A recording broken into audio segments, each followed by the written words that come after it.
Hello everyone, welcome to the course on computer aided drug design. We have been talking about force fields, molecular mechanics, then we looked at different types of force fields, then we looked at conformational search, and then we also looked at some numerical methods for solving differential equations. So, we will continue a little bit on this conformational search because that is a big challenge. How do you know that the molecule conformation is equivalent to a minimum energy, and that is what we have been looking at in the past few classes. Okay. So, basically you may start at different places and you may end up at some minima, but this is a local minima, whereas this is the global minima. So, depending upon where you start you may end up, but your goal is to reach this global minima. So, conformational search is a big challenge. For small molecules it is okay, but for large molecules it becomes a big problem, and as you know the biological activity sometimes depends upon the conformation, whereas when it goes and binds into an active site it may have a different conformation depending upon the flexibility of the bonds and so on. So, there are different types of conformational algorithms. So, how do you know you have reached minimum energy? Okay. I mentioned that you can look at the change in energy, or you can look at the delta E by delta change in the conformation, but that could leading to local minimum rather than global minimum. But some of the approaches that are followed to find out whether you have reached global is to start with various starting conformation. For example, I suppose I start with 1, I may end up with a minimum which is not global but local. Then I start with 2, I will go down much lower than this, then I may start with 3 which may go here, I may start with 4 which may go here. So, by starting with different conformations and then keep minimizing and then look at the minimum of this minimum, and that we call it the global minimum. Okay. That is starting with various starting conformation. You can also have systematic search, that means you change bond length, bond angle, torsion very systematically, keep on calculating the energies, but that is going to be very time consuming because when you have say 10 bonds, 20 angles and 30 torsions, imagine it will be in almost like raised to the power. Another approach is called simulated annealing, that means you heat the molecule to a high temperature, because of the energy the molecule has, it takes a lot of conformations, and hopefully when you minimize those conformations it will lead to a global minimum. And then another approach is molecular dynamics, by which we can also get conformation. We will look at some of them a little bit in more detail. So, the main challenge here is to reach the global minimum, not end up with local minimum, that is the main challenge. Okay. For example, if you look at butane, okay, butane as you know is a C4, okay. And it can take this type of conformation or this type of conformation. That means here the bond is sticking out of the paper, whereas here the bond is going inside the paper. So, but then there is only small change in the energy, 0.9 kilocalories. Okay. So, you cannot say all the 100% will be in the minimum energy conformation, you will have ratio because the change is only one little. Look at substituted cyclohexanes. This is substituted cyclohexane, okay, and the cyclohexane can, as you know, can take chair conform or boat and all that, right. Substituents are either equatorial or they are axial, okay. So, they can be like this or like this. Look at cis decalin, okay, decalin as name goes 10, okay. So, we have 1, 2, 3, 4, 5, 6, 7, 8, 9, 10, okay. So, you have one closed ring, another closed ring. So, it can take 2 different conformations, okay, like this and like this. So, if you look at cyclohexanes, we all have studied it can take chair form or boat form and so on, right. Okay. If you look at monosubstituted cyclohexanes, the ring flipping is of the order of 104 to 105 inversions per second. Okay. So, it can change quickly, and this is the free energy on the y axis. So, this can be half chair, this is full chair, again half chair, this is again chair. So, it can be flipping this way and that way. This is taken from this particular reference. So as I mentioned before, the change in the energy is only 0.9 kilocal, so it is not a big deal actually. Okay, so it is not a big deal for us. As I had mentioned before, we can look at the Marvin sketch, and as we can also get the, for example, this is cyclohexane, and this is a substituted cyclohexane. Okay, this is a substituted cyclohexane. So we can say structure clean in 3D. Okay, so we have the 3D version of this, and as you know,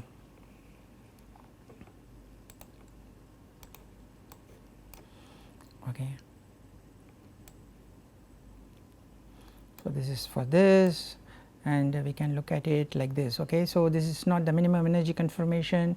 So we can look at so Marvin sketch, as you know, here we can view it in different forms. I had mentioned it before, so it can be a wireframe type of form. Okay.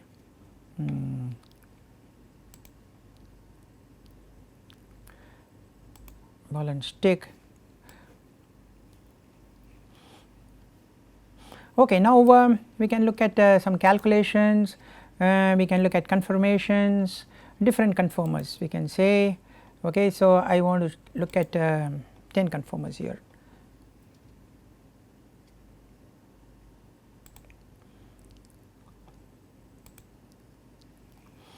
Look at this. Okay, so it is giving you different conformations of this substituted cyclohexane.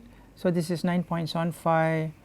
So this is very different. Okay, so forget about this. This is 1.42. This is substituted. This is 8.05. Okay, look at this conformation.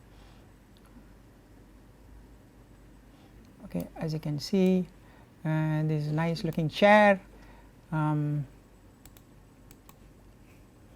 So it gives you different conformations of the molecule. Look at this. This is a 27 point. Okay, so definitely very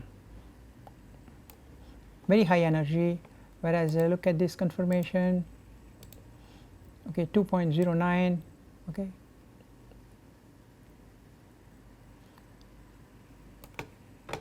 This is a 7.42 conformation. This is 0.75, still lower than this. Okay, so you get a beautiful picture here on this. So a lot of conformers with different energy. Okay, so if you want, we can calculate with the MF. Okay, MMFF energy optimization limit is normal. So we can give a strict optimization also.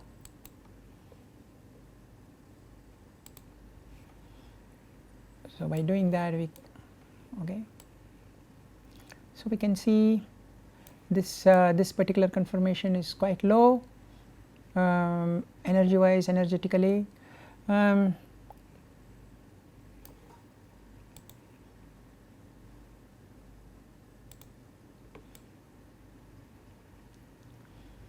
Okay, this gives you the lowest energy, which is 0.7 kilocals, and this particular gives you quite a high energy, 8.3 kilocals. Okay, so as you can see, the distortion whereas the distortion here is much lower. Okay, distortion is much higher. Okay, whereas here you can see it nicely sits in. Okay, the carbon sitting here, that's why the energy is very low, 0.7 kilocals. Okay, so you can see from this software also we can get different conformations of the molecule. Okay, you can get different conformations of the molecule here.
Okay, so we can go into conformation, conformers.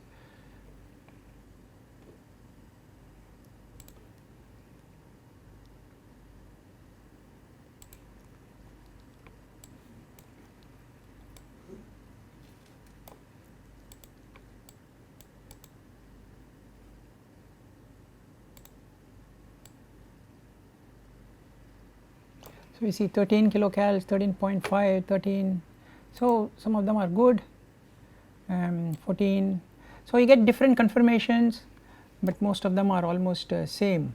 Very little differences in these conformations because the software tries to minimize the energy. Okay. So there is a very important. The conformations are populated according to Boltzmann distribution such that the relative populations are proportional to E minus G by RT. Okay. So it is not that you will always find one minimum energy conformation. For example, butane, you will find both anti and gauche in the ratio of 70-30. Okay. We will see anti and gauche in the ratio of 70-30 because their distribution will be based on E minus G by RT. In many cases the lowest energy conformation is not the conformation that reacts. Okay. So lowest energy, so the biological reaction need not be the lowest energy, and there is a rule called Curtin-Hammett principle. We will look at that. So important to know all the conformations that lie within a few kilocalories, like I showed you in some of these examples. So just do not go and stop with minimum energy. We will look at conformations with the plus or minus 2 kilocals. Look at all those conformations because as you know the conformations are populated according to this particular distribution. Okay, so if the energy is higher you will have less of it, but still you will find some. If energy is lower you will find more of it. Like for example butane, you will not find only the minimum energy, but you will find the other one also, but the ratios will be different. Now what is this Curtin-Hammett principle? What it says is the reaction that has a pair of reactive intermediates or reactants that interconvert rapidly. So if you have say AB, two different conformations, they interconvert between those two conformations very fast because the energies are that is conformational isomers, the energies are not very different high, each going irreversibly to a different product. So they quickly shift from one conformation to another, but then they go into the product. So the product ratio will depend both on the difference in energy between the two conformers and the energy barriers from each of the rapidly equilibrating isomers. Okay. So if I have a particular ratio, it is not that I will get the same ratio as the product, but it will also depend on the difference in energy between the two transition states. So the product distribution will not necessarily reflect the equilibrium distribution of the two intermediates, remember that. So two conformers interconvert rapidly, there is a very small difference in their energy, and then they go into product that which is irreversible. Because they can interconvert rapidly in equilibrium, the product distribution will be based on this difference in energy between the two rate limiting transition states. Okay. So the One of the approaches is like I said, systematic search method. There is a systematic generation of conformations. So, thereby you explore the conformational space through assigning discrete values to torsion angles, rotatable bonds and all that. But then it is not so easy. Important bonds of the molecule are rotated by random amounts to generate a new structure, then the resulting structure is minimized. For example, butane has only one key band that can rotate, so it can give 3 conformers. Pentane has 2 key bonds. Pentane means C5, okay, 1, 2, 3, 4, 5 pentane. So, pentane has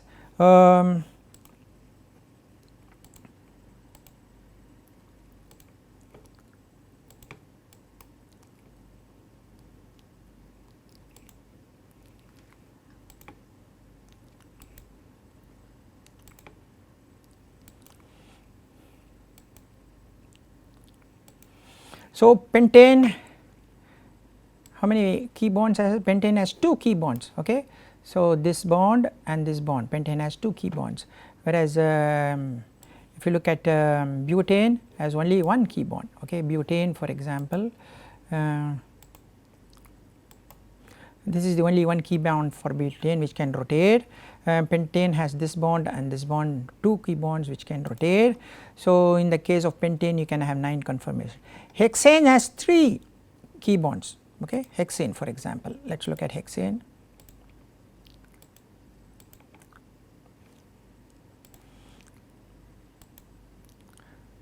Three, 4, 5, 6, okay. So, hexane has 3 key bonds, 1, 2, 3. So, we will have 27 conformers. Tridecane, that means C13, decane is 10, tridecane C13 will give you 59,049 conformers. So, you see it is not so easy, there are so many rotatable bonds as your carbon number increases. So, you may have to look at so many conformations, okay. As you can see, from butane to pentane to hexane to tridecane, the number of conformers increase rapidly. Then you have random search, that is another approach. It can move from one region of the space to completely unconnected new region in a single step. So, you randomly change things, you may change that Cartesian coordinates, okay. Cartesian coordinates means x, y, z, or torsion angles of rotatable bonds.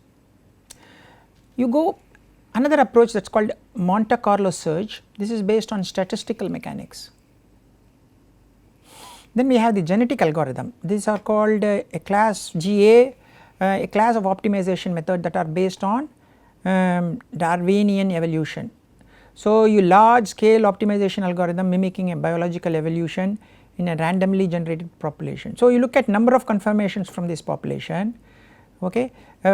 Then you look at those population, adaptation is calculated and a new population is created in accordance to operators, crossover, mutation, okay. So, you keep on, you look at a set of conformations, you take those which look good, then eliminate the ones which do not look good.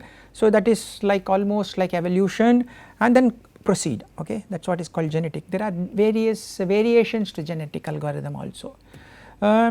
So,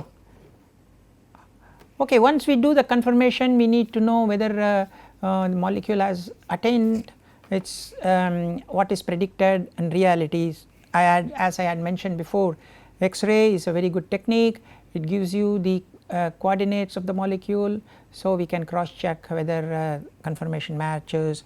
Electron diffraction, Raman spectroscopy, ultraviolet spectroscopy, IR, NMR, microwave, photoelectron, supersonic molecular jet spectroscopy, optical rotatory dispersion, okay, quantum mechanics, so many, and quantum mechanics is a theoretical approach. So many experimental approaches that can give you an idea about the location of the functional groups, location of the carbons, location of various atoms, and then you cross check your predictions with the reality, okay. So many different methods, experimental methods, and of course this is a quantum mechanics, this is a theoretical method to cross check whether you have reached the minimum energy conformation. Okay, as I had mentioned that many cases minimum energy conformation is not the biologically active conformation, and that might not be the real conformation when molecule goes and binds to the active site. So, you always try to look at conformations which are closer to minimum energy as well. Okay. Another approach which you can do is using molecular dynamics simulation. So, what do you do in molecular dynamics? We need to basically you are solving this equation. This is Newton's second law, d square x I dt square is equal to force divided by m. Okay. Okay. Force is equal to ma, you must have studied long time back. This is equal to acceleration.